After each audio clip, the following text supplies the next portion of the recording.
Hello, everybody, and welcome to the Busted Business Bureau podcast. I am your host, Christian Borky, and I am at the Lincoln Lodge Theater.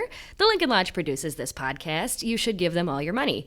I have a really incredible topic today. I do need to say up top, this is going to be a lot of body stuff, organs, and medical shit. If that's not your vibe, this is simply not the episode for you, because it will be the entire time. That said, I have an amazing guest for this specific episode. It's my friend BB. Hi, everyone. I am friend BB. BB, what is your major in college again? So it's kind of a long name. Biological sciences with the concentration in ecology, evolution, and conservation. But the foundational classes are pretty body related. I took physiology, and organic chemistry, which feel relevant. You went through organic chemistry? Oh, yeah, it was a whole time. It was horrible. That's rough. Sorry to all the chemists out there. I feel like every week I'm on a mission to get myself and my host canceled on this podcast. And so now that you have been canceled by the chemist community. All the chemist academics are really gonna... Everyone's unsubscribing. I'm so sorry. That was my main fan base, BB. Damn, okay. I have a question for you to start the episode. What do you know about Pessaries? Starts with a P. That's all I've got. Amazing. So where the fuck do I begin with this one? Pessaries have, for thousands of years, been humanity's solution to the problem of organ prolapse. Okay. Organ prolapse refers to the beautiful biological phenomena of your organs sagging with age. Mm-hmm. Are you familiar? Oh, yeah. I'm not personally, but, with the concept. And this results in either, the structural integrity of your insides being altered or straight up like a small intestine sticking out of your vag. Mm-hmm. Anywhere from, the moderate to severe side of that. It can be any of it. It could be your bladder, small intestine, uterus, which is pretty often and what we'll be talking about a lot today. Mm-hmm. I think your rectum too. It can be really any number of organs can decide to quit. Yeah. And so pessaries are a physical object that people, again, this is dating back to like ancient Egypt, have just been sticking inside of themselves to like hoist up the organs. Yeah. And according to the International Urogynecology Journal, it is estimated, pelvic organ prolapse, is estimated to affect 12 to 30% of multiparous and about 2% of nulliparous women. Do you know what those words mean? No. I'm so glad that you don't, because I also did it, and I felt kind of silly for not knowing. No, you're fine. Multiparous means like you've birthed multiple children, and nulliparous is you've never birthed a child. Word. So if you've birthed a child, you have anywhere between a 12 and 30% chance of your organs just like sagging out. Mm-hmm. So 2% of nulliparous women. I can look forward to that future. Yeah. I like those odds for myself. I found a paper. I'm going to really go over pessaries despite the fact that it is not that relevant. No, it sounds relevant. I feel like it's context to know that people have been trying to solve this problem for a very long time. I found a paper, I'll link it in the description of the podcast, that's a 6-page doozy tracking some of the thousands-year history of pessaries. I did pirate this article from Sci-Hub. Okay. No one has to know. No, I kind of want to tell people about the crime I committed. Because I didn't find out about this until like my senior year of college. It's sci-hub.se. You can type in like the URL for any academic journal and it'll just pop it up for free. Yeah. So I think people might be wondering, how do I get access to so many academic journals on this podcast? And that is how. Anyways, spread the good word. I don't think each pessary necessarily builds on the last that I'm going to describe, but I just want to give you a highlight reel. Ancient Egypt, they used to dip a finger in honey or petroleum and just sort of shove the organs back in place. Like I said, this is not... I'm going to make an unlistenable episode of podcasting. Ancient Greeks used to do seclusion. Are you familiar with the word seclusion? It is... I have pictures on my computer I'll show you after, but it's where you take a patient, string them upside down by their feet and just shake them. I want someone to do that to me. It sounds kind of dope. Sounds kind of fun. It doesn't sound like a bad idea either. No. It seems like, let gravity help. Yeah. Gravity hurt in the first place. Yeah. Let's just turn it around. Exactly. They would also, again, I'm so sorry about this, take like a pomegranate dipped in vinegar or wine and just shove it in there.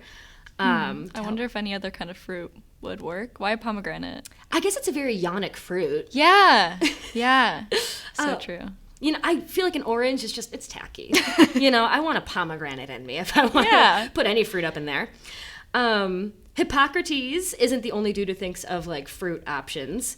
At the end of the 13th century, Myropus described the preparation of 45 different pessaries. The ingredients, according to one of the ingredients list, the emmengaug, consisted of things like cumin, ginger, birthwort, the pulp of cocoa, castor, musk, rue, etc., mixed with wax, suet, or honey. Okay. To make a pessary that, like, sticks in there. Yeah. Trotula, in the year 150 AD, the first recorded female gynecologist, described the ball pessary made of strips of linen which were filled in the vagina in the case of prolapse. That's kind of one of the early modern-ish examples of, like, what a pessary would look like now. In the 1600s, they started chopping off organs, and just instead of trying to shove them back in, they're like, let's just cut them out. Because they're not doing anything anyways. They're not doing it's anything being useful. anyway. Yeah. I think a lot of them were just lying when they said that this was successful, because I cannot imagine a surgery in the 1600s where they cut out your organs, resulting in you living. Mm-hmm. The biggest liar in the world, according to me, is a woman named Faith Howard, who, this is like in the 1600s, she was a 47-year-old peasant who was hauling coal one day and claims to have suffered a full prolapse of her uterus, at which point I'm sorry, this is so fucking disgusting. She grabbed the organ, pulled as hard as possible, and cut it off. The bleeding eventually stopped, and she lived for many years. Huh. I don't think that's true. Yeah. I don't think she did that. No. But I felt like it was relevant to mention in the highlight reel. Can I make a really corny joke I'm ready. Quick? You don't need to tell the truth if you've got faith. I wish you were in the 1600s and you could say that joke. You would have been to her face. Court jester immediately. I think I might have been executed. In 1783, Jean Jouvel introduced soft rubber pessaries that kind of resemble what we have today. Today, pessaries are generally made from a variety of materials, including silicone, leucite, rubber, or plastic. Silicone is advantageous due to its long half-life, its resistance to autoclaving and repeated cleaning, its non-absorbent properties towards secretions and odors, and its inertness and hypoallergenic nature. However, so this was a lengthy discussion of pessaries just because I found it interesting. Yeah. And so I'm making you all listen to me. And it's a nice alternative to surgery. In modern times, the like alternate option that people do is like they'll just sort of staple the organs back in place. Obviously, it's like less crude than that. Yeah. But, that usually you usually need to do it several times in your life because it doesn't stick as well as, you know, like a physical object just holding it in. Right. So the cons of having a physical object are, you know, you have to clean it, you got to take it out, you got to do whatever. The cons of surgery are that you need to keep having some sort of invasive surgery. The question remains then, is there a way where you can get the best of both worlds? A permanent option that you don't have to take out and clean. That is what is going to bring us to today. Johnson & Johnson and Ethicon's transvaginal mesh tape. Okay. Shit. Cool. Is this Johnson & Johnson like soap or like it's the pharma company? Aren't they the same thing? No, they're not. It's the pharma company. Okay. I thought it was all the same damn thing. I thought Johnson & Johnson was just in charge of... I don't think so. I mean, it's a really common last name. But to have two of them? Yeah. I think they're different. I am almost positive they are, in fact, the same thing. Okay. I'm going to trust you. You're the one in charge here. I'm sure there's somebody who is listening to this and is screaming at their phone. Well, then they have the representation through me, so it's okay. I'm glad that we're having a both sides debate here. Yeah. Parallel to the use of silicone and similar substance pessaries in the 1900s, there's a great deal of research being done on polypropylene. It's like booming in the 50s. Are you familiar with polypropylene? Like vaguely. It's the like plastic, like when you have a ketchup bottle and like the hinge that is the ketchup bottle that sort of opens it. Sure. It's like lightweight, cheap. It's not really used for industrial projects, but it's nice because it's small and durable and has a hard time breaking. And so... this research in the 50s is very useful for Johnson & Johnson. Polypropylene is uniquely adept for living hinges because it doesn't break when it's repeatedly bent. I don't know why I needed to read that quote. Concurrent to this research, Australian pelvic floor surgeon Peter Petros in 1986 begins legally experimenting with... I don't know. I needed to specify legally because it just sounds illegal. Is experimenting with different ways of preventing stress urinary incontinence, which is like that thing that when you get older, you like pee all the time. Yeah, you sneeze and you piss at the same time. Yeah. It's unfortunate. So he's looking into how to stop that and pelvic organ prolapse. He comes up with prototypes for tension-free vaginal tape. I'm unclear on what his prototypes look like, but we'll talk about the final result later. But what's important to note is that he would test it on dogs for periods of 6 to 12 weeks before removing it. And in those trials, it was very successful for what he was like looking for. Throughout the 90s, he and his team replicated this on humans with promising but small results. Like it was something like 40 people. Okay. That got it in like the 90s. The authors wrote that, this is a quote, the authors wrote that 39 patients were completely cured of their stress incontinence and another 6 reported a considerable improvement of their urinary incontinence, leaking only occasionally. They acknowledged, however, that since the technique was new, no long-term results were available. Because they did it the same way as the dogs, where it was like 6 to 12 weeks and then they had it removed. Is this all making sense so far? Yeah. All right, amazing. So, Ethicon capitalized on the work of Peter Petros and his team.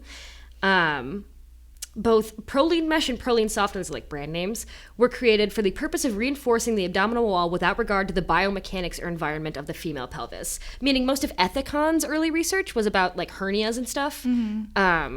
And I want you to keep in mind that the abdominal wall and like the vaginal cavity are just not the same thing. Okay. I know this is maybe like huge for a bio major. No, I'm with you. Like separate from what Peter Petros was doing, Ethicon was also sort of researching this stuff, not taking into account that vaginas are in fact different than abs. That happens. It happens to the best of us. Honestly, Yeah. I get them confused all the time. I'm doing a core workout and I got my tugging machine out. So it's like, what are you doing? So transvaginal tape, which I will be referring as TVT, gained regulatory approval in Europe in 1999 and was cleared by the FDA on January of 1998.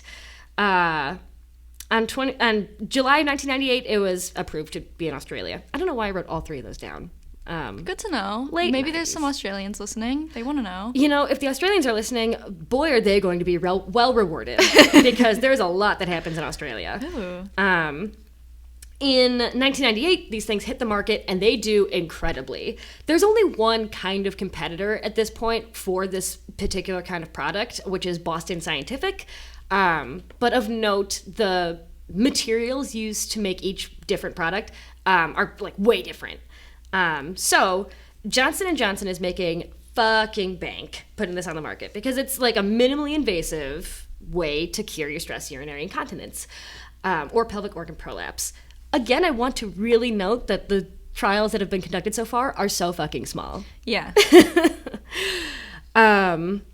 So throughout the early 2000s, we get a bunch of Johnson & Johnson products. We got TVTO, TVTA, Gynamesh, Proline, Prolift, a bunch of different shit that if I went through the problems with each one of them individually, this podcast would be 8 hours long. It's just notable that there's a number of them, and I'll just keep referring to all of them as a collective as mesh or transvaginal mesh. Just for your reference. And if you do want to know what it's sort of the final product was, this is from I guess I'm just going to reveal it now. There was a court case in Australia because spoiler alert, these products go horribly wrong. Yeah. Makes sense. The decision in Australia for like a class action lawsuit was 1,500 pages long. Oh my God. And you read all of that, obviously. I did obviously. not read all of that, actually. I read all 120 pages of the California one. Oh my God. I only got, I don't even know how much I got through of the Australian one, but it was incredibly interesting. Justice Anna Katzman is a gender hero. Wow, we love girl her. boss. She girl bossed her way through those 1,500 fucking pages. It is available online, and I will have it linked in the description. So, the TVT system, the transvaginal tape system, is a sterile single-patient use device made up of one piece of undyed or blue Proline in the form of a tape covered by plastic sheath and held between 2 curved stainless steel needles. If you just picture what a uterus looks like, it just kind of looks like a uterus, but with like mesh at the bottom of it. Mm-hmm. And it like hooks on to your, I think, and your leg bones or some shit like that. I don't know. It says in here somewhere, but I'm stupid. So, if you walk into a doctor's office in the early 2000s or later, and you complain of stress urinary incontinence, a couple of things will happen. First off, they will more than likely have a brochure that is from Johnson & Johnson advertising this product with, for example, Olympian Bonnie Blair on it, waving and saying, "This helped me," as it does. If you're a doctor and you're trying to look up research for the field of curing stress urinary incontinence, you will likely see, and if you don't have time to read the whole fucking article, you'll see an abstract that is like, this is perfect, like nothing wrong with it. It's maybe got like a couple risks as any surgery would. Which is perfect. Which is perfect. It would be weird if we didn't see that. Honestly, that's kind of the way that they go in the lawsuits. They're like, it's weird for surgeries to not go wrong. So why are you all complaining? If you're at like a conference, like a gynecology conference, you will more than likely find in your program that there's a J&J mesh presentation pitched by like fairly reputable people. They might even take you out for a fucking meal. And this is not stuff that I'm making up as a theoretical. I know it kind of sounds like it, but all of this appears in the court documents that we'll talk about later. So it's just important to know that they go through like a media marketing frenzy for this shit. Because it sounds like this dope-ass way to cure your organs falling into your vagina. Yes. I personally would be delighted if I heard about this. Is this something that needs to be like surgically, like a doctor needs to put this in you? A doctor does need to put it in you. It takes about 30 minutes and it's performed using keyhole surgery. Okay. So like, again, so minimally invasive, you could just go home that day, you know? Yeah. And just, piss freely. So even if let's say you're a doctor, you really want to know how these work, you take the next step, you get the instructions for use. This is what you'll typically find on it between 1998 and 2015. It will talk about transitory local irritation at the wound site and transitory foreign body response that can occur. Can you speak on foreign body response? Do you sort of know what that is? Yeah. You can reject your baby if your baby has a different blood type than you. Wait, really? Yeah. There's like issues with that. So obviously the blood type that your child has can be like, you know how there's like universal donors and universal receivers? Sorry, this is like kind of a tangent. No, I'm here for it. But so if you are not able to receive the blood type of your child and there's any kind of like cross body like fluids being exchanged, you can like have a hemorrhage and like have a whole issue. Wow. So, is that a common thing? I don't know, maybe. That's crazy. Yeah. I've literally never thought of that before. Yeah. So when you have an object in your body, or Like a child. like a child. In this case, I was talking about mesh, but you know what, kids too. Like you said, your body rejects it. So if you're a doctor, you're reading the instructions for use. It'd say that might happen. There's no mention of pain, no mention of chronic pain. There's only transient leg pain lasting 24 to 48 hours and can usually be managed with mild analgesics. All right, I can't read. So that is useful to know that even if you're like really going after it as a doctor, that's kind of the most you're going to hear about. And I feel like I'm really telegraphing here that it is in fact way more than that that will happen to you. So take a break from that. Let's talk about a woman named Dr. Meng Chen. Between at least 2008 and 2012, she worked as the Associate Medical Director of Worldwide Consumer Quality for Ethicon. Good for her. She really is girl bossing. Yeah. This is from the Northern California Record in 2019. Chen said her job was in part to spot patterns of developing complaints. One such report in 2007, exhibited by Osborne, recalled a woman who was 6 weeks after implantation of a sling device, and she experienced erosion of the device. At 10 weeks, her husband reportedly experienced a cut penis during intercourse. Oh. That's not what you want to happen. In 2008, in response to a negative FDA report about mesh, she noted the emphasis placed by the FDA on the importance of informed preoperative consent and observed that one of the paths for better preoperative consent is to provide an updated instructions for use to the operating physicians that reflect the current knowledge of the manufacturers on the potential adverse reactions. Meaning, as early as 2008, she was like, there's more that we know that the consumers will not know. I.e., getting a cut penis during having sex. That is so brutal. Yeah. So she knows about this. She's doing her best to be like, hey, there's a problem here. Nothing changes, obviously. As time goes on, she has more and more complaints that are rolled into her, which I do not envy her job. Imagine being a customer quality assurance for anything, let alone a Johnson & Johnson product. That's brutal. I can't imagine who, So she's getting more and more complaints. In 2009, she wrote in an email, "Pardon me again. From what I see each day, these patient experiences are not transitory at all." Okay. Saying "pardon me again" is so nice. So she continues through the year 2012, documenting and fucking begging Johnson & Johnson to update information in their instructions for use to no avail. Unfortunately, her emails from the early 2000s were in fact the canary in the coal mine.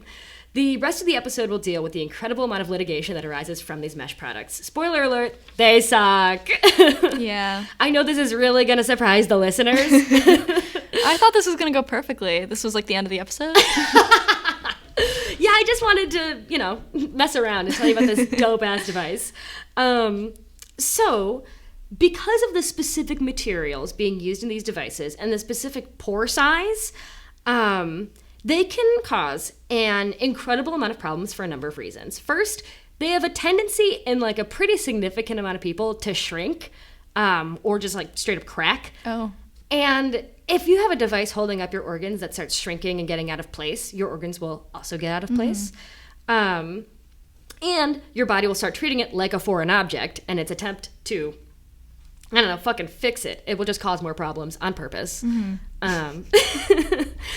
What happens quite often is that your body will scar over the mesh, making it literally impossible to remove. That's not good. It's not good. I don't want that in me for the rest of my life. No. Because it tends to shrink, it can put your organs slightly out of place, like I said. It can also just have just enough disfigurement or exposure that penetrative sex will result in the object being inserted to literally be caught on the mesh. Oh my God. So that when the dude was like, "My penis got cut," it was because of literally the mesh. Yeah. So, from a write-up from The Guardian, documents submitted to the court show Johnson & Johnson staff had raised concerns about the spinning of data and emails. This is the most disgusting fucking thing I've heard in my entire life. Male executives are seen bantering about a suggestion that sex with an earlier patient with mesh complications could be like, quote, screwing a wire brush. Okay. No. That's so funny, guys. Yeah. Keep it up. Men, I mean this so genuinely, men should never be allowed to do comedy ever again.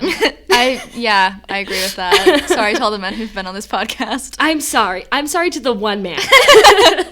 And that man is Karsten. Yeah, it's okay. He's forgiven. You stick to YouTube, buddy. No more comedy.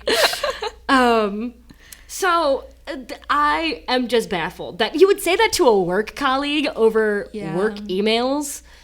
I don't even tell people my last name over work emails. Good for you. Thank you. I just like to remain a mystery. Yeah. I've been thinking about respelling my name and my signature every day. Just sort of like Mandela effect my coworkers. No, I love that for you. I hope you do. Thank you. So let me know how it goes. Because once again, only women should do comedy. So I'm now going to quote extensively from the decision made by the Honorable Eddie Sturgeon in the January of 2020 Johnson & Johnson class action lawsuit case in California. This is going to talk about some of the things that go wrong.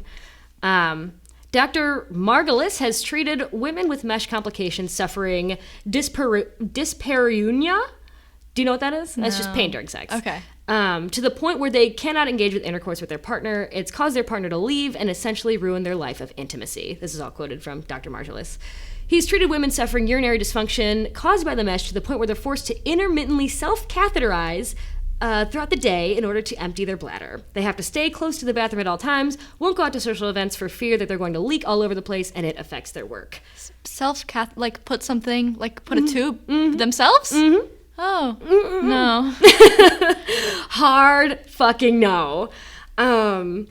He also treated women with pain caused by the mesh that's oftentimes chronic, permanent, irreversible, and severe, to the point where they end up in wheelchairs and suffer pain that may be worse with activity, but also can be present even at rest. Oh my God. It's just like a living fucking nightmare. Yeah. For like a not insignificant portion of people with this. Because for some, I should mention, it's fine. Yeah. Your body accepts it and it's like, well, right. My uterus is no longer sticking out of me. Yeah. That is dope as hell. Dr. Karen, Johnson & Johnson's medical expert, further corroborated this testimony. And saying that people have to redefine their personal health and identity to transition to a new normal that includes being unable to have sex or ever again without feeling pain, which is so tragic. Yeah. So this is a comedy podcast. I must once again mention. Are we having laughs today? The line between comedy and tragedy, they say it's like a thin line, right? I think they say like time is the line between comedy and tragedy. Not that the line is necessarily thin. Well, this isn't coming out for a while, right? So if we just record it, it'll get funnier. Yeah. You know what? Look for this episode in 2023. It'll be really funny then. Yeah. That's so fucking funny. Based on, this is a quote once again from the California decision.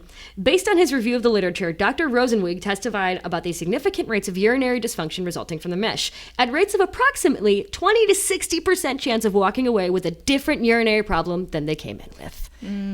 I don't like those odds. Yeah. 20 to 60 should never be the odds of something going wrong, methinks. But I'm not a doctor, you know. As a biology major, I feel like, you know, quote me if I'm a little wrong. I would. My quote is that you are correct. Thank you. I really appreciate that. You can apply that to anything you've ever said. You are correct. I'm going to use that, and it's going to really come back for you. That's okay. Once again, you will be canceled at the end of this podcast. Good. J&J's expert witness, Dr. Peter Rosenblatt, agreed, which, girl, you work for J&J. Don't agree. Agree that the rates are as high as 21.3% for new onset urge symptoms after the implantation.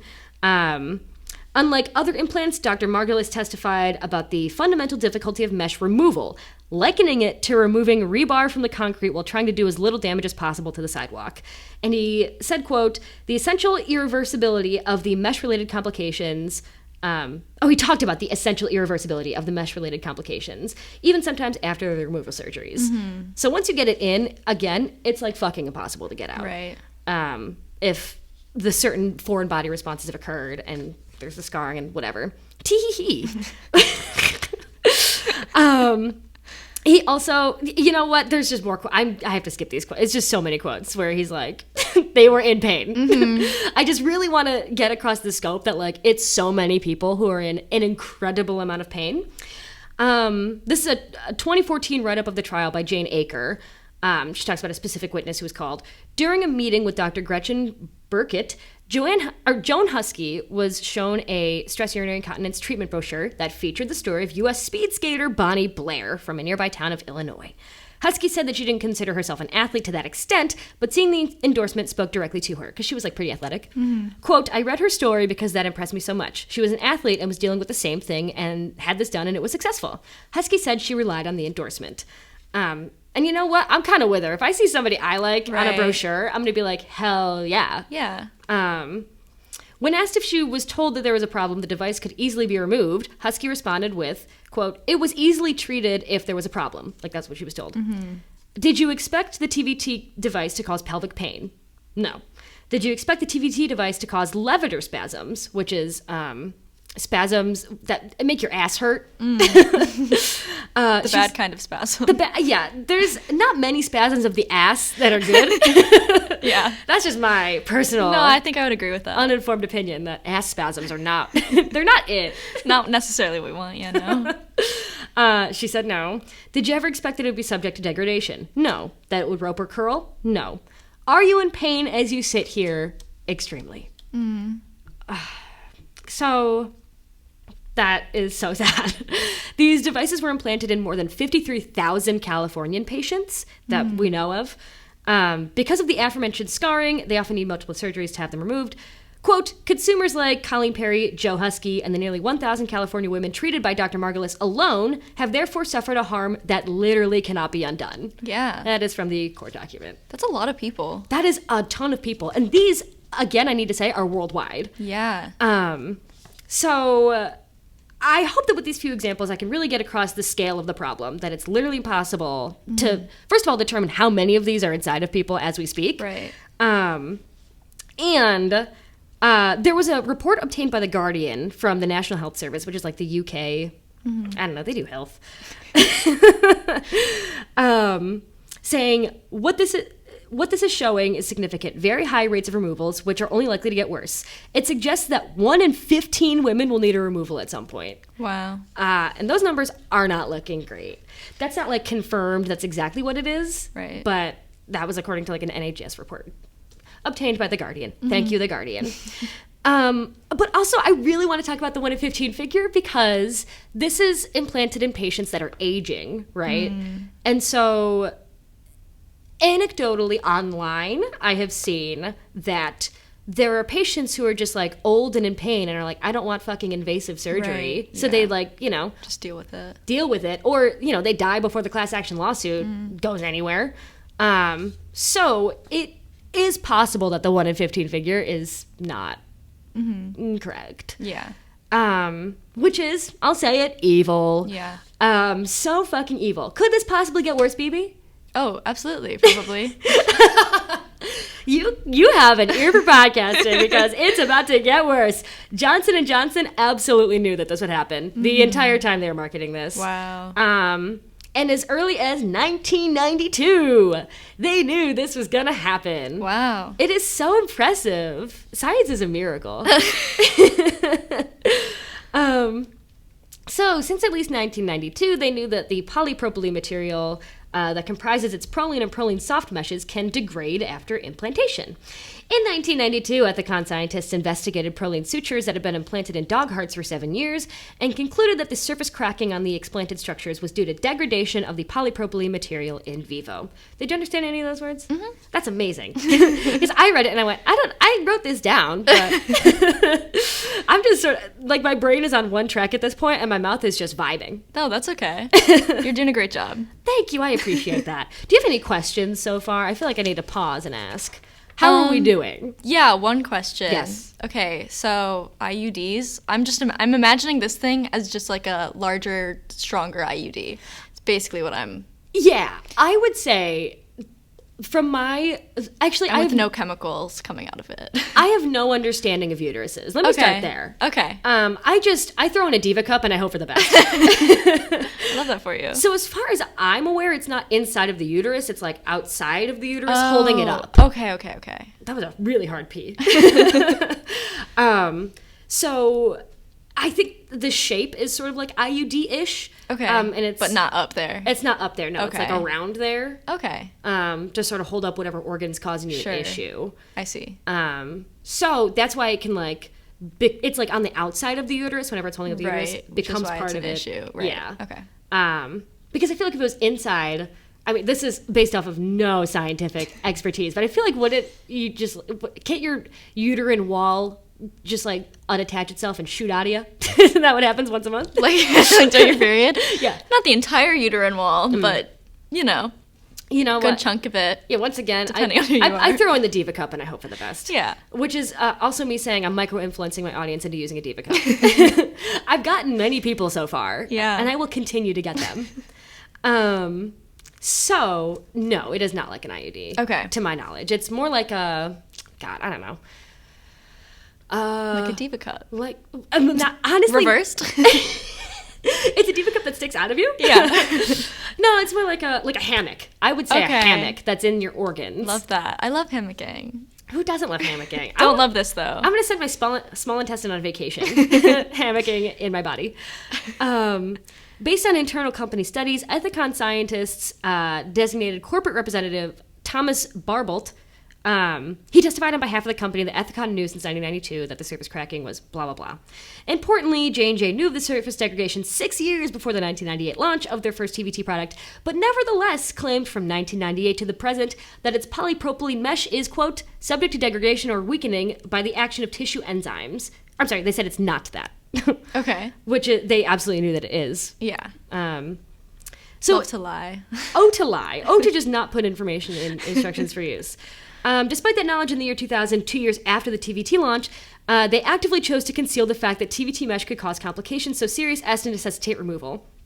I'm sorry, this is so fucking funny. J&J marketing personnel made the decision not to publicize or share information with customers regarding techniques for TVT mesh removal because they believed it would be bad for business. Gender trader, Ethicon marketing director. Gender trader's my thing, not the quote from the. Oh, I was like, whoa. Gender trader and Ethicon marketing director Laura Angelini argued that. This is over like a private email, quote, if we in any way publish information about the potential need for removal, we start giving reason to believe that the explant of TBT may be needed in some circumstances. Frankly, I do not want to dig my own grave. They really caught her in 4K. Wow. They caught her even more 4K. They caught her in more 4K later. Consistent with her concerns, J&J did not include the risk of potential need for removal of the pelvic mesh in its IFUs until 2015, which is sort of like damage done. Damage done, girly. Later in 2005, Miss Angelini again willfully hid harmful information about the company's devices, instructing an Ethicon marketing employee to remove dyspareunia, the sexual pain thing. I don't know how to say it, and I should have Googled how to say it. It's okay. I'm just vibing. So she instructed this employee to remove that data from the abstract of a presentation about ProLift because including that information, quote, in all caps, is going to kill us. But, screw the customers. Screw the customers. Yeah.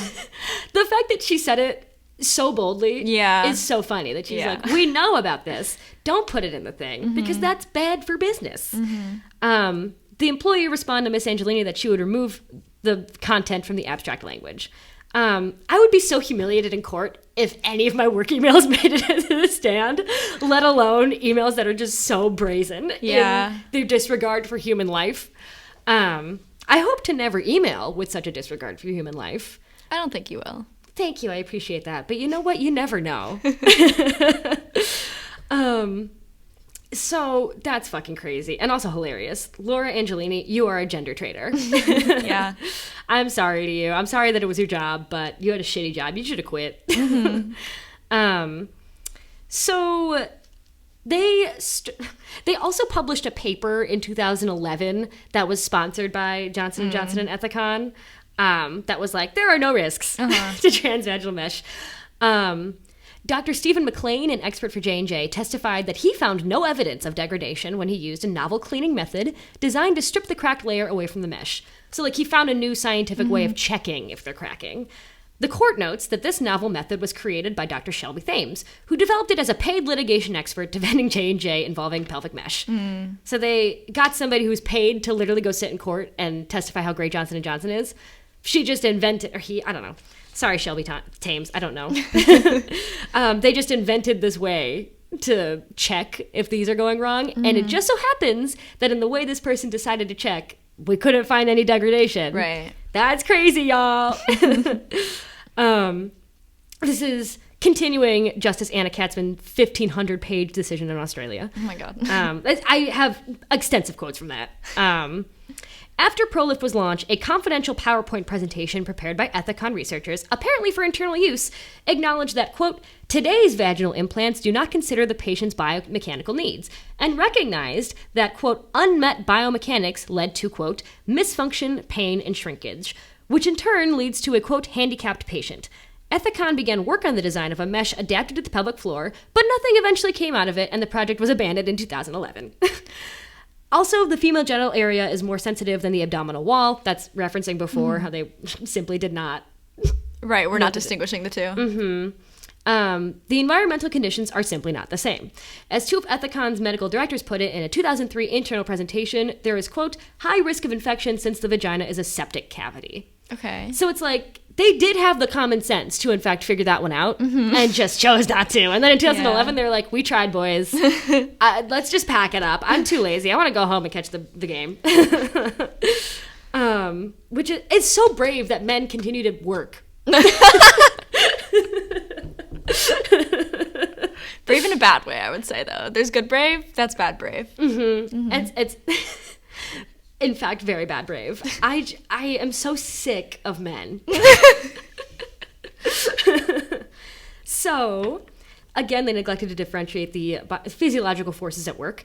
Quote, although, this is again from Katzman, quote, although the Ethicon meshes were intended for permanent implantation and indicated for use in a wide range of patients, before they were available for sale, none of the Ethicon devices were subjected to a comparative trial, let alone a randomized controlled trial, to assess its relative safety and efficacy in comparison to other forms of surgical repair. Nor did Ethicon conduct a trial in large enough population group representative of all the women for whom the device was indicated and for a sufficient period of time to enable reliable conclusions to be drawn about its long-term safety or efficacy. Email correspondence revealed that even JJM's medical director, no less, expressed concern that the TVT had been launched without enough clinical data to justify the rollout. Again, I just want to mention all this as part of the bigger story that they knew multiple people were saying it, and they kept going anyway. And they left, like, such an obvious trail. Yeah! At least be good at crime. Yeah! I feel like I would say those kind of things in person. You know? Yeah. At least a phone call. At least a phone call. Not emails. Emails are, I mean... A whole presentation? Like, oh my God. How, like, when you're making the transitions and that didn't occur to you? When you're on Prezi? Did you think that this was a bad idea? Yeah, apparently not. I come up with many ideas whenever I'm on Google Slides. And yeah, it's baffling. Here's a few highlights of Johnson & Johnson's attempt to, like, to make their own case. So they get a couple of different doctors to testify on their behalf.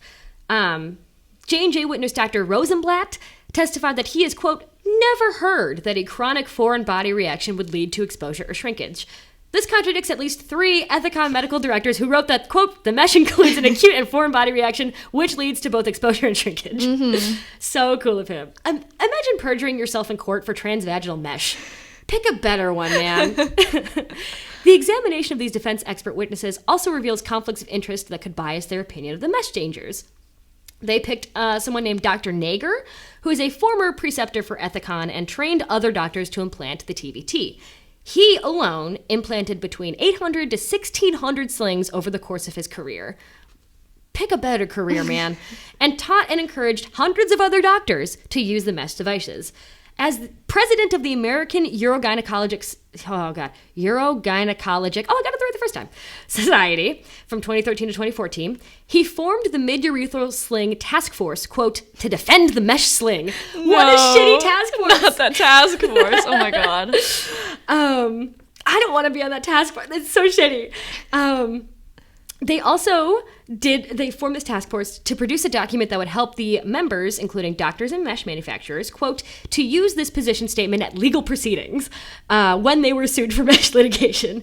He told Johnson & Johnson specifically that, quote, I'm trying to help you guys defend the best procedure ever developed for stress urinary incontinence. He even told the membership that, quote, you're going to have to pry the mid-urethral sling from my cold, dead hands.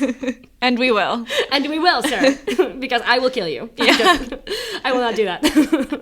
For legal reasons, that was really a joke, I promise.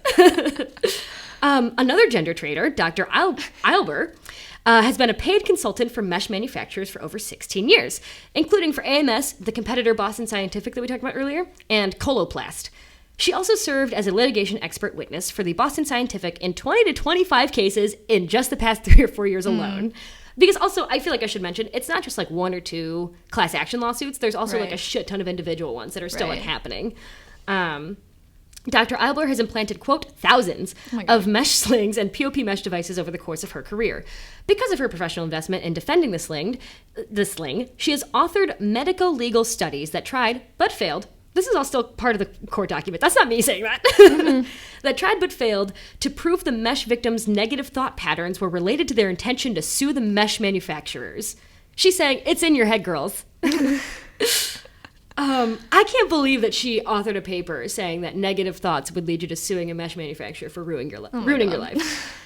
She was also paid to sit on the advisory board for Boston Scientific, where she would, quote, discuss how to deal with the very bad publicity surrounding mesh. Dr. Eilberg further admitted that she has, quote, been very active in trying to deal with the bad publicity surrounding mesh.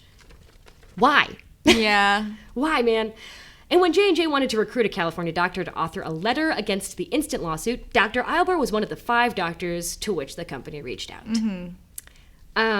Separate from that, they've got a Dr. Rosenblatt, which before he testified that he's never heard of a chronic foreign body reaction. He has made somewhere in the range of $2.2 million to $5.5 million from mesh manufacturers, inclusive of his compensation as a paid litigation expert. Wow. So when asking earlier, why would you decide to defend this to the grave? It's because you can make a lot of money just like being paid to sit in court and talk about how good these things are. Like doctors several experts can make some bank doing that, which makes me sad that I'm not an expert in anything useful because I want to make money doing that. No, you can totally, they're making stuff up anyways. You can like make your own that is expertise so true. Do you think I could like make a fake WebMD profile? Just like add stuff to your LinkedIn. I'm putting MD on my LinkedIn and fucking nobody can stop me. Literally, who's going to stop you? Literally nobody. Yeah. Their case law argument, their like main defense, their line of defense during the California trial at least, has to do with a previous court case from this like dental manufacturer. Here's what I basically know of the case, and I think I don't think the details I'm about to say are right, but I know the argument is right. And I want to make that so clear because I tried getting the details right, but I don't think they're right. Who knows about teeth? They have their whole own special school. Yeah, literally. I'm like, I didn't go to school for that. You got your MD. It's different from DDS. Yeah, thank you. Yeah. I really appreciate that. There was this company, Dentsply, that was being sued because they had made a product. And I think this product is supposed to like clean teeth before surgery. But again, like that's sort of what I'm shaking. I don't really know what the product does. And the main court case was that a bunch of people who were using this product were like, our patients are getting infected, like mouth infections, after we use this specific product. Oh my God. The thing is, dentists were just like hooking it up to tap water and shooting tap water through it, which is not sterile, which is why people were getting infected. Yeah. And so the court case was like, y'all dentists are fucking stupid. It's not Dentsply's fault that you didn't know that tap water isn't sterile. Yeah. That's why it's infected. Johnson & Johnson similarly is like, well, doctors should know about the risks. So if they don't know, that's their own damn fault. Yeah. This falls apart so quickly. Because they're like, first of all, you guys are the only ones who are doing research on this, and you're not disclosing it. Yeah. Like, this specific kind of product is not well known in the gynecology world, or I guess it's well known. It's not well researched. Sure. And there is really no standardized way of, like, inserting one into a person. So their stupid little court case falls apart. They do not do very well in this California trial, I will say. So here is at least the California punishment. They have to pay a penalty amount of $343,993,750, reflecting a penalty of $1,250 for each like violation, which they had 121,844. And this amount represents less than 1% of J&J's $70.4 billion total net worth. Oh my God. So $350 million about for a class action lawsuit of all those Californians is sort of peanuts in my onion, in my humble onion. And so they have been paying money out the nose for a lot of these lawsuits. Like, I think there was a figure, please don't quote me on this, but somewhere that said it was totaling about $8 billion. Guys, Christian said that the total is $8 billion, by the way. You said earlier that you will stand by me and say that anything I say is right, and I feel like I'm quoting you. I'm saying you're right. So they're paying close to what I assume is $8 billion, at least in the U.S., I think, for settlements involving this mesh. What is unfortunate is that a lot of people do die before they get to see this money because these trials last quite a long time. Yeah. And they die in pain. Yeah. Comedy podcast. And get buried with the stupid thing inside them, I bet. Yeah, because you can't really take it out. Yeah. And what's the funeral director going to do? They're going to do, like, post-death surgery? I hope not. God, I hope not. I hope to get post-death cosmetic surgery. I hope when I'm done they get me a BBL. Yeah. I want to look sickening in the casket. Just, like, raised above. If I'm not the sexiest person at my funeral plot, I don't know what the point is. No, you're so right. I have to be the sexiest person for grave robbers. I want them to see me and be like, what a baddie. Yeah. And be like, maybe we won't take her. Yeah. She deserves to rest in peace. So, all of those lawsuits aside, they were continuing to have this on the market until at least 2015. By my knowledge, some of these are, in fact, still on the market. You still can get this. You can get it at your local Johnson & Johnson store. And they continue to be sued for it. They continue to... It's cheaper, literally at this point, to just keep paying out the settlements than to lose the money that you get for putting these things into people in the first place. Right. Because they cost a pretty fucking penny to put in. Speaking of the fact that they cost a pretty penny, you want to hear something else horrible? Yeah, of course. There is a doctor and a marketing major in Florida who were arrested for making a kickback scheme involving like Johnson & Johnson vaginal mesh patients, meaning this their scheme, right, was this guy was a doctor, a gynecologist of some kind, and the marketing dude would like refer patients to the doctor who had transvaginal mesh of any sort, whether it was going well or not well.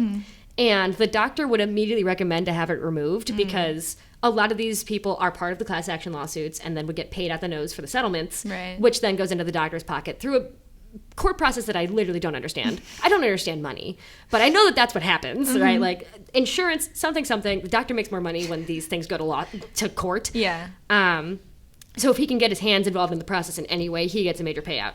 He would pay the marketing dude to refer patients to himself because he was making money out the nose on it. So what the hell is his name? Dr. Walker. Stupid name. He also killed somebody giving them a BBL in 2021. Wait, actually? I'm not joking. Oh. Yeah. Wow. Do you want to know how or do you not want to know how? Yeah, no, I want to know how. The way a BBL works, at least in the beginning, is that there's a long, thin metal rod that's like inserted into your abdomen. Really? Mm-hmm. And they shake it around to sort of like get the fat out and to like suck it up. Which I believe then they stick into your ass, right? That's like how a BBL works. I don't know. You tell me. I think. I believe it. If something sort of goes wrong, so obviously the goal is to get the fat in the front, right? If something goes wrong, they might puncture like muscle, which is a problem. Yeah. This guy was... This is a quote from an article. What fucking article was this? I didn't write it down. I just wrote quote from article. So true. Dr. Walker is not capable of performing liposuction procedures in a manner that is correct or safe. The amount of severity of the patient's injuries indicate that this was not a result of a single mistake or accident and can only be explained as either recklessness or incompetence. He punctured so many holes in her organs that she just like bled out. Does he still have his license? Nope, he lost it after that. Okay, good. But this was in the middle of him being sued for the fraudulent stuff with the transvaginal mesh. He also killed someone giving them a BBL. Wow. In what is, in my opinion, just a completely gruesome way to die. So fuck this guy. Fuck everything he's about. She didn't even get to look hot before she died. No. That's so evil. I hope he finishes. Sorry. You know what? I'm here for it. So fuck this guy. Fuck everything he's about. And I feel comfortable saying that on a podcast. Yeah. Because he is in fact going to jail for that. Yeah, good. So, comedy podcast. Woohoo! I want to quote. Has very little to do with the podcast. But I just want to really emphasize Justice Anna Katzman's dedication to her craft.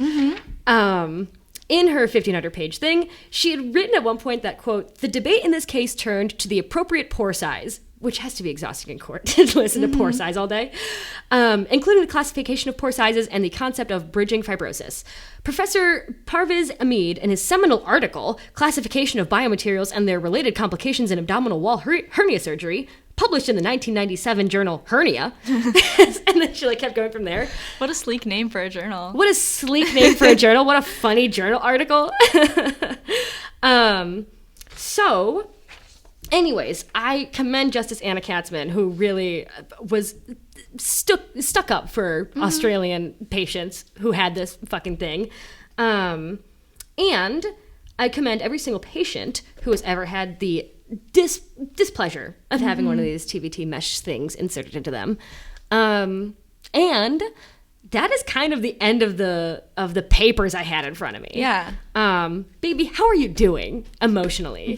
I just really want to know where this is going to end up. Is it still like these things are still going? Like there's no... I mean, they're still on the market. Oh my God. At least Gynamesh is. I can't speak if every single one's on the market, but I looked up an ad for Gynamesh. Yeah, and it was up. And it was up. Yeah, it was not down. Yeah. Fuck Johnson & Johnson. Yeah. I might do an episode in the future. They have like a different, completely unrelated thing. You know what? No, I'm spoiling my own podcast. Yeah, no. It's a little teaser. Yeah. There might be another Johnson & Johnson episode. It has nothing to do with their vaccine, though. Okay. It's not that. You could probably make an episode about that. They can't even make a good vaccine, and like, hey, couldn't make what's it up with them? How are you doing emotionally? I must ask. I'm good. No, I feel bad. Sorry, I'm not good. I'm sad. I in fact loved hearing about all that. That was so fun. No, it was really interesting. Yeah, glad to know about that. Yeah, I will definitely never be getting this thing. Hopefully, I don't have any kind of prolapsing. But And hopefully, if that does ever happen to me, at that point, these things will no longer be on the market. God, I hope so. But now I know. It really reminds me of like the lengthy history of devices that were meant to help, like mostly women, that are just made by dudes who don't give a shit and want to make money. Like I think of thalidomide or thalidomide. How do you say that? I don't know what that is. Oh my God, I have a story for you. Or the Dalkin shield. Do you know what the Dalkin shield is? It's like an IUD that looked like a fucking spider that was so horrific. Yeah. Or the husband stitch. Are we familiar? That is I'm really, as a bio major, you were learning so much on this podcast. After you give birth, if you have like an episiotomy, where like they... Oh, where there's the tear between, When they, suture it back up, sometimes they'll put in a husband stitch, as in like an extra stitch to make it a little extra tight. No. It's not good. It's not good. So to me, when I think of this TVT mesh sling thing, I add it to my internal Rolodex of products designed for people that were designed sexistly. Yeah. In my humble onion. Yeah, no, you're so right. Yeah, this is why we need more women in STEM. This is why I'm here. Literally? Ladies, if you're listening, come join me. Literally? Yeah. Abolish organic chemistry, but like everything else is good, I promise. So, you look to be in STEM as a field. Yeah. Kind of interesting. I'm also a legal studies minor, so I'm looking at going into the like intersection of biology and law. So I'm kind of using kind of very relevant to this, using my like bio background expertise to like advocate for, mostly like conservation, environmental stuff. But yeah, public health stuff is also so important. That is so cool. You are one of the coolest people I've ever met in my life. I haven't done it yet. I'm just at school, but I know, but you dream of it. And you know what I dream of? Doing a fucking podcast. I love that for you. I love that for me. I also had a dream of podcasting. Do you know how many podcasts I listen to? I love listening to podcasts. So many.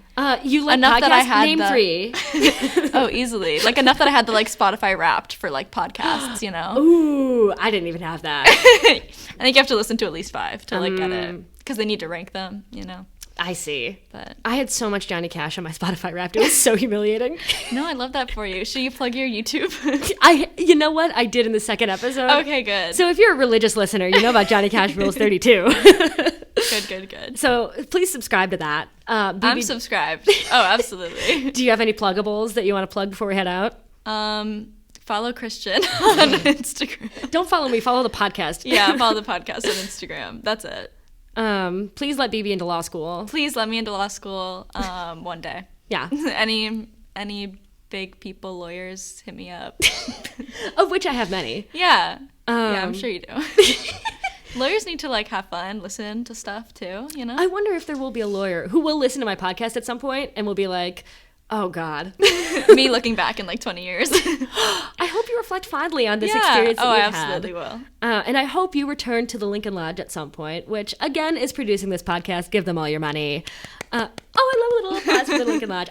This is my 3rd day in a row here because I did work Friday and Saturday night. Wow, what a lovely place to be. What a lovely place to be. So, thank you all for tuning in. That is the episode. I hope you enjoyed listening to that, despite the fact that this is, in fact, a comedy podcast. I feel like we had some laughs. We had some cries. I've actually been silently crying this whole time. You can tell because it's podcast, but... BB is very wet right now. Her face is so fucking wet. I'm really shiny. That is a wrap on this MFing episode. Thank you so much for having me. Thank you for being on here. I hope to have you on again. I'm not joking. Oh, I'd love to. All right, fantastic. That's it. See you later.